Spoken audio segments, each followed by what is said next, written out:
Now, the Bangladeshi Prime Minister Sheikh Hasina says a nationwide curfew imposed on Friday night will be lifted as soon as the security situation gets better. Some students say they will continue to protest a day after the Supreme Court scrapped most of the government job quotas they were demonstrating against. They want the government to implement the court order before they call off their demonstrations.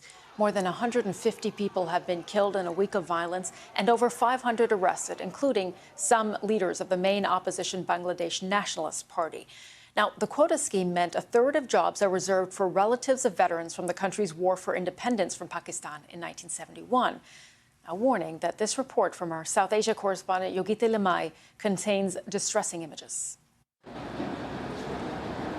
A third day of troops on the streets, a strict curfew, a near blackout of communication. Bangladesh's government is using all its might to control public anger.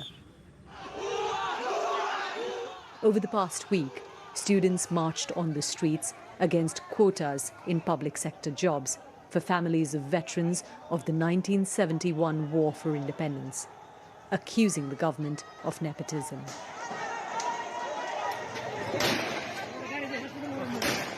But the protest became about more than just that issue after a violent crackdown by the police and paramilitary. In this video, verified by the BBC, a young man, injured but alive, left on the streets by security forces. He died later.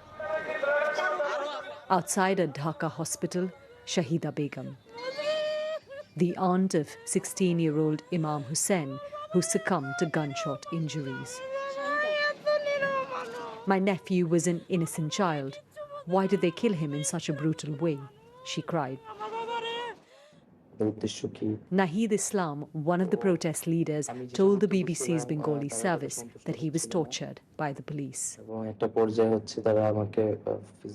I was blindfolded and taken from my home. I was interrogated and then beaten badly with iron rods. At one point, I fainted. Hundreds have been injured in what many describe as the worst violence they've seen.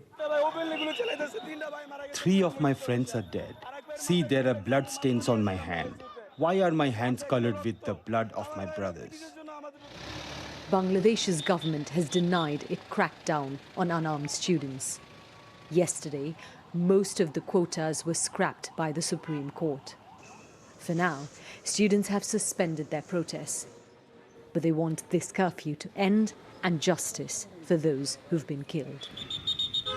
Yogita Limai, BBC News.